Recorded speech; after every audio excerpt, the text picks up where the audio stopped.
Hello दोस्तों, कैसे हैं आप? आपका हार्दिक स्वागत है श्याम पैरामेडिकल क्लासेस के इस ऑनलाइन प्लेटफॉर्म पर। हम पढ़ रहे हैं ईसीजी। ईसीजी के अंदर अभी हम कॉमन पॉइंट पढ़ रहे हैं जो ईसीजी फर्स्ट ईयर और ईसीजी सेकेंड ईयर दोनों के लिए महत्वपूर्ण है। हम पढ़ रहे हैं ईसीजी वेव। ईसीजी वेव के अंदर हमने लगभग कंप्लीट वेव कर चुके हैं। आज लास्ट लेक्चर रहेगा और उसमें क्या देखेंगे हम? एक तो देखेंगे हम यू वेव और क्यूटी इंटरवल। क्या क्या देखेंगे हम? यू वेव और क्यूटी इंटरवल। अब हमने इतनी बार ईसीजी वेव देखी है, उसके अंदर यू वेव हमने एक बार भी नहीं देखा। तो आज हम जानेंगे कि यू वेव क्या है, इसका क्या इंपॉर्टेंस होती है और ये क्या एबनॉर्मलिटी शो कर सकती है। तो हमने नॉर्मल जब ईसीजी वेव देखी तो हमने उसमें क्या देखा था? एक तो पी वेव, एक देखा था क्यूआरएस कॉम्प्लेक्स और एक देखा था हमने टी वेव। अब इसके बाद के अंदर अगर कभी कभी नॉर्मली जो ईसीजी वेव होती है उसके अंदर भी जो ये यू वेव है ये शो हो सकती है। और अगर मान लो हमारा रिपोलराइजेशन लेट हो रहा है, धीरे रिपोलराइजेशन हो रहा है, रिपोलराइजेशन की प्रक्रिया स्लो है, तो उस कारण से हमको क्या दिखाई देगी? एक एक्स्ट्रा वेव दिखाई देगी जिसको क्या बोलते हैं हम? यू वेव बोलते हैं। ये स्मॉल होती है, बहुत छोटी होती है और इसकी डायरेक्शन कौन सी होती है? Same direction of the T wave. You wave कैसी होती है? Same direction of the T wave, यानी पॉजिटिव डिफ्लेक्शन दर्शाती है। और ये क्या दर्शाती है? लेट रिपोलराइजेशन को। किसका? वेंट्री इंटरवेंट्रिकुलर सेप्टम का। तो देखें, ये हर्ट हो गया हमारा। अब जब रिपोलराइजेशन की प्रक्रिया होती है तो रिपोलराइजेशन की प्रक्रिया में क्या होता है? इधर से रिपोलराइजेशन होता हुआ डायरेक्शन ये रहती है, क्योंकि करंट यहाँ तक लास्ट पहुंचा है तो इधर से निकलेगा और इस तरीके से वापस जाएगा। क्योंकि कंडक्शन पाथवे के अंदर जो ये कंडक्शन पाथवे है, इसके अलावा इसकी वाल होती है, इसके अंदर कोई भी कंडक्शन प्रवाहित नहीं होता है। ये क्या होता है? विरोधी होता है किसके? कंडक्शन के। इसलिए इधर से इलेक्ट्रिसिटी कहीं से नहीं जाएगी। तो पूरी जो रिपोलराइजेशन की प्रक्रिया है वो कैसे होगी? इस तरीके से होगी, यानी बोल्ड रिपोलराइजेशन होते हुए उसका करंट कैसे जाएगा? कंडक्शन पाथवे के जरिए जाएगा। अब वाल तो क्या हो गई? रिपोलराइजेशन हो चुकी है। जो वेंट्रिकल की वाल है वह तो पूरी रिपोलराइजेशन हो चुकी है, पर स्लो रिपोलराइजेशन के कारण पूरी टी वेव है वह कवर नहीं कर पाई। क्या? इंटरवेंट्रिकुलर जो सेप्टम है, इंटरवेंट्रिकुलर जो सेप्टम है उसके रिपोलराइजेशन को कवर नहीं कर पाई। और इसका रिपोलराइजेशन कौन दर्शाता है? एक एक्स्ट्रा वेव दर्शाती है, उसको क्या बोलते हैं हम? यू वेव बोलते हैं। यानी कि जो वेंट्रिकल का रिपोलराइजेशन है तो वो स्लो हो जाता है, लेट होता है, तो किसको दर्शाती है यू वेव? Interventricular septum. जो वेंट्रिकल के मध्य की जो दीवार है जो दोनों को सेपरेट करती है उसका रिपोलराइजेशन को कौन दर्शाता है? यू वेव दर्शाता है। यह नॉर्मली भी देखने को मिल सकती है किसमें? चेस्ट लीड में। चेस्ट लीड में देखने को मिल सकती है। चेस्ट लीड में भी मुख्यतः कौन सी? V2 से V4 वाली लीड। कौन सी में? V2 से V4 वाली लीड के अंदर यह नॉर्मली भी देखने को मिल सकती है।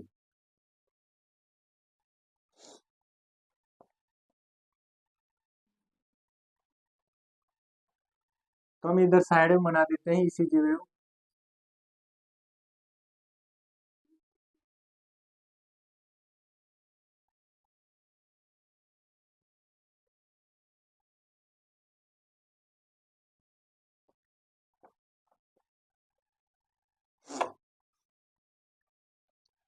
तो यू वेव क्या होती है?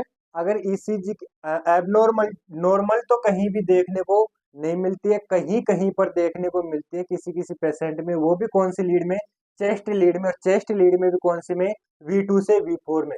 अगर हमको किसी व्यक्ति में ज्यादा लीडों में देखने को मिल रही है तो यानी क्या मानेंगे? वो है एबनॉर्मलिटी शो कर रही है। क्या एबनॉर्मलिटी शो कर रही है कि उसका जो वेंट्रिकल है वह क्या हो रहा है, लेट रिपोलराइजेशन हो रहा है। क्योंकि ये किसको दर्शा रही है, late repolarization of the ventricle. और वेंट्रिकल में भी किसका रिपोलराइजेशन, इंटरवेंट्रिकुलर सेप्टम का। तो इसकी अगर हम बात करें तो यह कितना होता है, 1 मिलीमीटर का इसका एम्पलीट्यूड देखने को मिल सकता है। अगर मान लो नॉर्मली हम किसी बात करें कि किसी पेशेंट के अंदर हमको यू वेव दिखाई दे रही है, अगर वह नॉर्मल है तो वह कितनी दिखाई देगी, 1 मिलीमीटर की। उसकी हाइट कितनी होगी, उसका एम्पलीट्यूड कितना होगा, 1 मिलीमीटर का होगा। अगर वो कोई एथलीट्स है, कोई धावक है, तो उसके अंदर हमको कितनी देखने को मिल सकती है, 2 मिलीमीटर का एम्पलीट्यूड देखने को मिल सकता है। इसके अलावा इसके अंदर जो एबनॉर्मलिटी है वह क्या क्या देखने को मिल सकता है, एबनॉर्मलिटी क्या क्या देखने को मिल सकती है, या तो क्या हो जाए, या इन्वर्टेड हो जाए, क्योंकि यह क्या दिखाई दे रही है, अपवर्ड दिखाई दे रही है, पॉजिटिव डिफ्लेक्शन दिखाई दे रहे हैं। या तो क्या हो जाए, इसका डिफ्लेक्शन नेगेटिव हो जाए, यानी यह क्या हो जाए, इन्वर्टेड हो जाए। क्या हो जाए, यह इन्वर्टेड हो जाए। दूसरा क्या हो जाए, प्रोमिनेंट हो जाए, प्रोमिनेंट हो जाए या इम्प्रूव्ड हो जाए। यानी या तो इसका जो एम्पलीट्यूड है वह ज्यादा हो जाए, या फिर ये क्या हो जाए, इन्वर्टेड हो जाए। यह क्या देखने को मिल सकती है, इसमें एबनॉर्मलिटी देखने को मिल सकती है।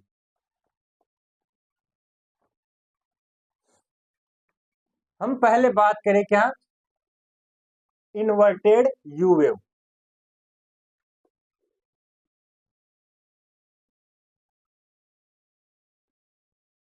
Inverted you wave, inverted you wave किन किन कारणों, किन किन डिजीज में देखने को मिल सकती है, कौन कौन से कारण हो सकते हैं जिसके अंदर इन्वर्टेड यू वेव देखने को मिलेगी। तो इन्वर्टेड यू वेव कब कब देखने को मिलेगी, या तो क्या हो जाए, इस्चेमिक हार्ट डिजीज। इस्चेमिक यानी ऑक्सीजन लेवल कम हो जाता है हार्ट के अंदर, किसी भी पार्ट में, हार्ट के अंदर किसी भी पार्ट में क्या हो गया, इस्चेमिया आ गया, यानी वहां पर O2 की कमी आ गई, जिस कारण से वहां की सेल्स क्या होने लग गई, डेड होने लग गई। अगर ऐसी प्रॉब्लम देखने को मिलती है किसमें, हार्ट के अंदर, उसके कारण से यूवेव हमको क्या देखने को मिल सकती है, इन्वर्टेड देखने को मिल सकती है। या फिर क्या हो सकता है, लेफ्ट वेंट्रिकल की हाइपरट्रोफी।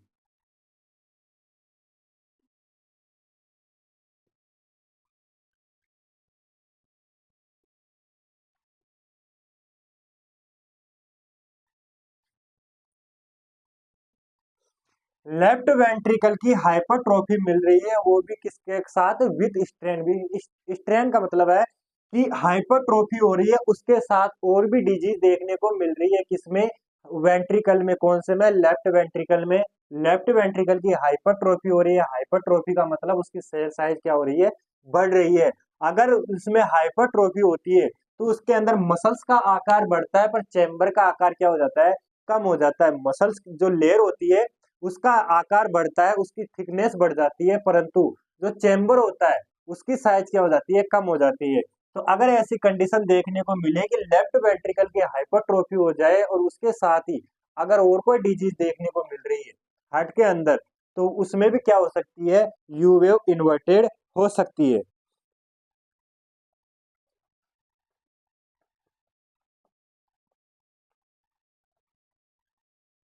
उसके बाद में हम बात करेंगे क्या, यू वेव की प्रोमिनेंट, यू वेव क्या हो जाए, प्रोमिनेंट हो जाए।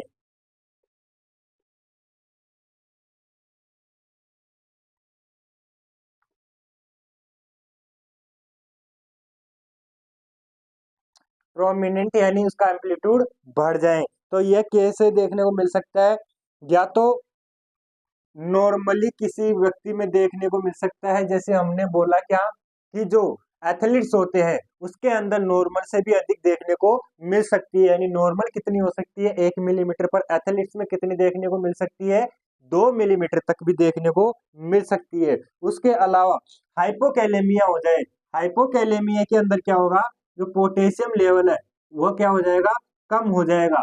अब इससे क्या क्या फर्क पड़ेगा, इससे यूवेव क्यों देखने को मिलेगी और वो भी लॉन्ग क्यों देखने को मिलेगी, क्योंकि जो यूवेव बन रही है, यूवेव किसके कारण से बन रही है, late repolarization of the ventricle, late repolarization of the ventricle. अगर वेंट्रिकल का रिपोलराइजेशन धीरे हो रहा है उसके कारण से हमको क्या देखने को मिल रही है, यूवेव।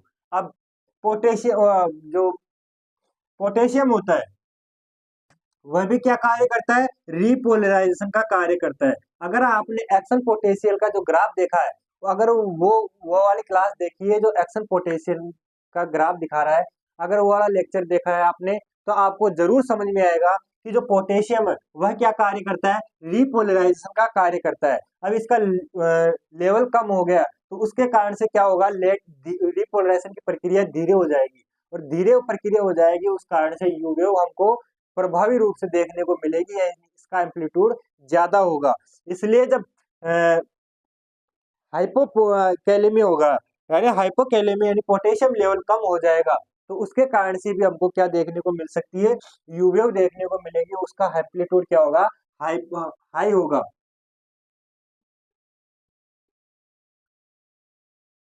तो कंडीशन कौन सी हो गई, हाइपोकैलेमिया।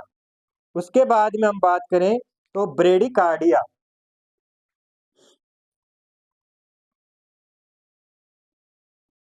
ब्रेडिकार्डिया के अंदर क्यों, क्योंकि ब्रेडिकार्डिया के अंदर जो हमारी एक हार्ट रिदम रिदम है उसका टाइम पीरियड क्या हो जाएगा, इंक्रीज हो जाएगा। यानी डीपोलराइजेशन और रीपोलराइजेशन दोनों के अंदर टाइम पीरियड क्या होगा, बढ़ जाएगा। यानी रीपोलराइजेशन की प्रक्रिया स्लो हो गई, रीपोलराइजेशन की प्रक्रिया स्लो हो गई, यानी कि हमको यूवेव देखने को मिलेगी। उसके अलावा वेंट्रिकल की क्या हो जाए, हाइपरट्रोफी हो जाए।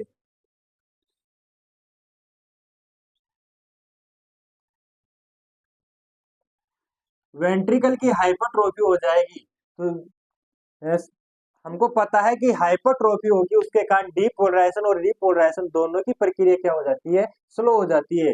यानी रीपोलराइजेशन की प्रक्रिया स्लो हो गई। उसके अलावा क्या हो जाएगा, हाइपर कैल्सिमिया।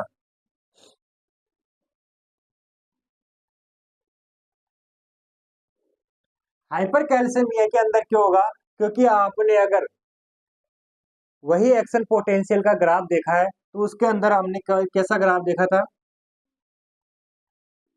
और ये फेज कौन सी थी, प्लेटिव फेज। और इसके अंदर क्या हो रहा था कि जो सेल है हमारी, उसके अंदर बाहर क्या जा रहे थे, पोटेशियम, और अंदर क्या आ रहे थे, कैल्शियम। अब कैल्शियम अंदर आ रहे हैं, पोटेशियम बाहर जा रहे हैं, तो उस कंडीशन के अंदर हमको कौन सी फेज देखने को मिली थी, प्लेटिव फेज देखने को मिली थी। अब कैल्शियम का लेवल बढ़ गया, कैल्शियम का लेवल बढ़ गया, यानी अब प्लेटिव फेज क्या देखने को मिलेगी, हमको आगे तक देखने को मिलेगी, आगे तक देखने को मिलेगी। यानी ये रीपोलराइजेशन की प्रक्रिया को क्या कर देगी, स्लो कर देगी। अगर रीपोलराइजेशन की प्रक्रिया को स्लो कर देगी तो हमको क्या देखने को मिलेगी, यूवेव देखने को मिलेगी। उसके अलावा हो सकता है हाइपरथायरॉयडिज्म।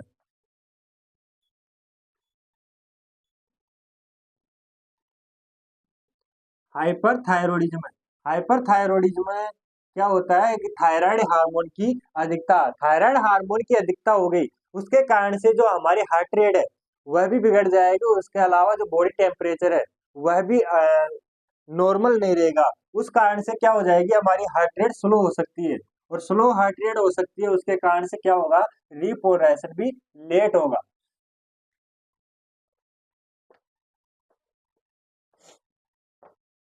तो ये क्या थे, हमारी यू वेव।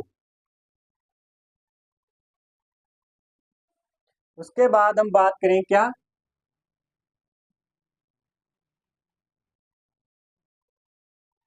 Cutie interval. क्या, QT interval.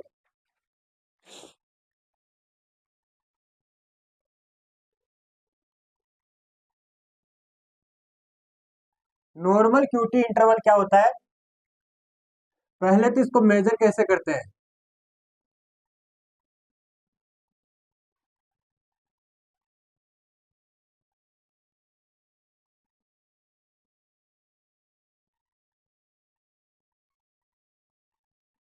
P Q R S T, ये हो गया हमारी ईसीजी वेव।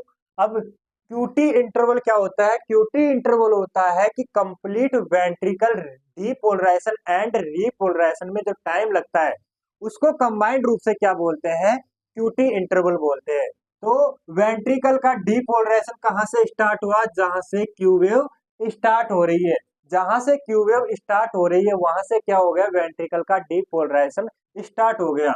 और रीपोलराइजेशन का एंड कहाँ हो रहा है? जहां पर टी वेव क्या हो रही है? समाप्त हो रही है। वहां तक का जो इंटरवल है, वहां तक का जो टाइम पीरियड है, वह क्या कहलाएगा? क्यूटी इंटरवल कहलाएगा। क्या कहलाएगा?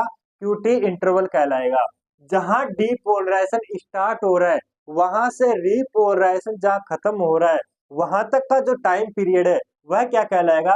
क्यूटी इंटरवल कहलाएगा। यानी कि जो एक हार्ट रेट के अंदर, एक रिदम के अंदर जो हमारा वेंट्रिकल का कंप्लीट इवेंट है वह पूरा इवेंट क्या कहलाएगा?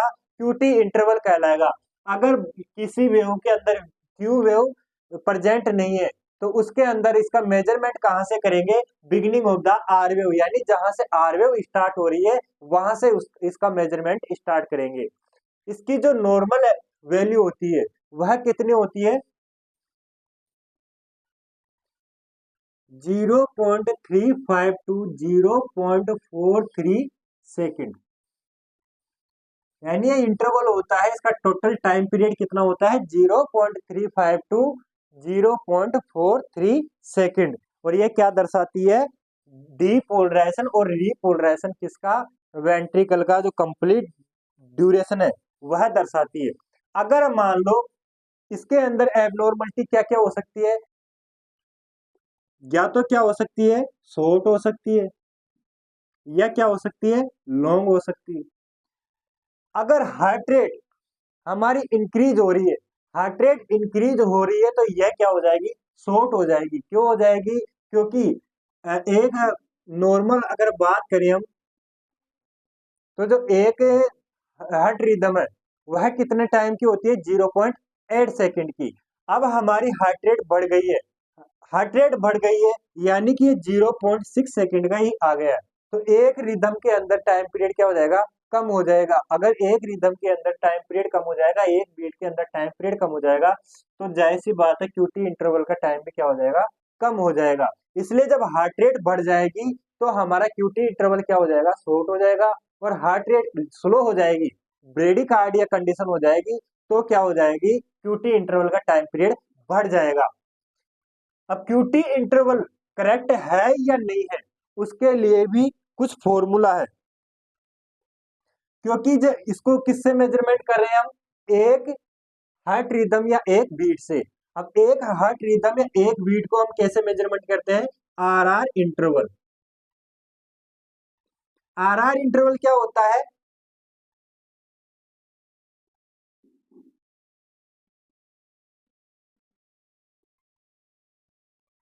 ये दो ईसीजी वेव है, एक आर वेव ये हो गई, एक आर वेव ये हो गई।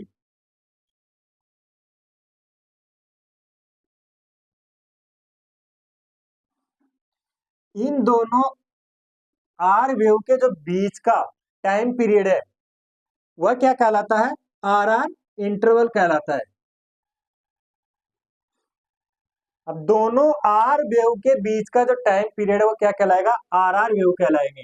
अब दोनों आर आर जो आर आर इंटरवल है उसके अंदर अगर हम गौर से देखें तो एक टी एस वेव आ रही है, एक टी वेव आ रही है, एक पी वेव आ रही है, एक क्यू वेव आ रही है और एक फिर वापिस आर वेव आती है, यानी एक आर वेव आ रही है।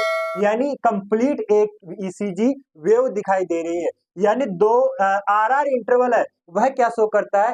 एक ईसीजी वेव को शो करता है। अब एक ईसीजी वेव के अंदर क्यूटी इंटरवल में कितना टाइम लग रहा है वह क्या कहलाएगा? क्यूटी इंटरवल करेक्ट है या नहीं है वह दर्शाएगा। इसलिए अगर हम करेक्ट इंटरवल है या नहीं है उसको मेजरमेंट करें तो उसके लिए क्या होता है? फॉर्मूला होता है क्यू टी सी। सी का मतलब क्या हो गया? करेक्ट। तो फॉर्मूला हो गया क्यू टी सी, यानी क्यूटी इंटरवल करेक्टेड। तो इसमें क्या क्या? पहले तो जो क्यूटी इंटरवल के अंदर, वह क्यूटी इंटरवल के अंदर टाइम पीरियड लिख रहा है वो लगा होता है वह लिख देंगे। फिर नीचे क्या लिखा जाएगा, आर आर इंटरवल, एक आर आर इंटरवल के अंदर कितना टाइम लग रहा है वह लिखा जाएगा। तो QTC करेक्ट है या नहीं है, QT इंटरवल करेक्ट है या नहीं है, उसके लिए एक क्या हो गया हमारे पास, फॉर्मूला हो गया। और वह किस तरीके से ज्ञात करेंगे, इस तरीके से ज्ञात करेंगे। उसके अलावा हम देखेंगे क्या, कि जो QT इंटरवल के अंदर एबनॉर्मलिटी क्या क्या देखने को मिल रही है, या तो शॉर्ट हो जाएगा या क्या हो जाएगा, लॉन्ग हो जाएगा। पहले देखें हम शॉर्ट, अगर QT इंटरवल क्या हो रहा है, शॉर्ट हो रहा है, तो वह किस कारण से हो सकता है। अब शॉर्ट में अगर हमने अभी देखा था कि QT इंटरवल शॉर्ट हो रहा है, यानी कि या तो हमारा क्या हो रहा है, टेकीकार्डिया हो रहा है।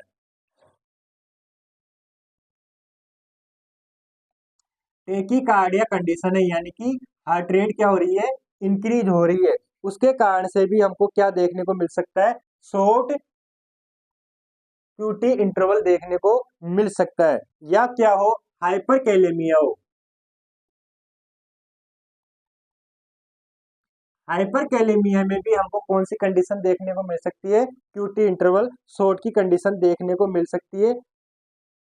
और अब देखिए हम long QT interval, long QT interval हमको कौन कौन सी कंडीशन के अंदर देखने को मिल सकता है। टेकीकार्डिया के अंदर कौन सी देखने को मिल रही है, शॉर्ट। तो ब्रेडीकार्डिया के अंदर, ब्रेडीकार्डिया के अंदर कौन सी कंडीशन देखने को मिलेगी हमको, लॉन्ग QT इंटरवल की कंडीशन देखने को मिलेगी। उसके अलावा क्या हो जाएगा, हाइपोकैलेमिया, हाइपरकैलेमिया के अंदर कौन सी देखने को मिल रही है, QT इंटरवल शॉर्ट हो रहा है, तो हाइपोकैलेमिया के अंदर क्या हो सकता है, लॉन्ग हो सकता है। उसके अलावा और कौन सी कंडीशन हो सकती है, एंटी डिप्रेसेंट,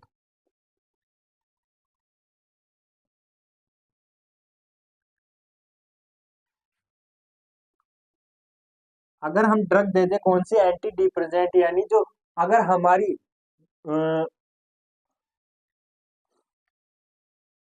हमारे एबनॉर्मल रिदम एबनॉर्मल है, उसके अंदर कौन सी ड्रग देते हैं, एंटी डिप्रेसेंट ड्रग देते हैं। उस कारण से भी हमको क्या देखने को मिल सकता है, QT इंटरवल लॉन्ग देखने को मिल सकता है। उसके अलावा कुछ ड्रग्स और है, कौन सी, पेंटा,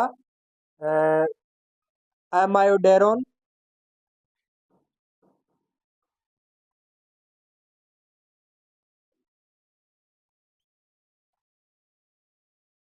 इन ड्रग्स के कारण भी क्या देखने को मिल सकता है हमको, QT इंटरवल लॉन्ग देखने को मिल सकता है। उसके अलावा हाइपोथर्मिया,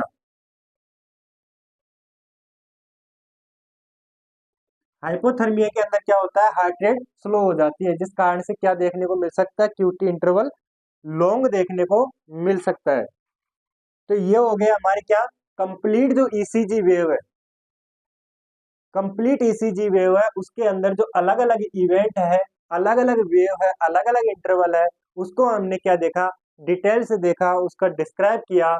और हमने ये जाना कि इसके अंदर कौन कौन सी एबनॉर्मलिटी हो सकती है, और वह एबनॉर्मलिटी कौन कौन सी डिजीज के कारण दिखाई देती है। तो दोस्तों, आपको अच्छा लगा होगा ये हमारा जो लेक्चर रहा है, और आपको समझ में भी आया होगा। और इसी तरह से ECG के साथ साथ प्रत्येक जो हमारा पैरामेडिकल का डिप्लोमा है, उसकी क्लास लेने के लिए अभी ज्वाइन करें श्याम पैरामेडिकल क्लासेज, और बने रहिए हमारे साथ, और आपका प्यार यूं ही बनाए रखें।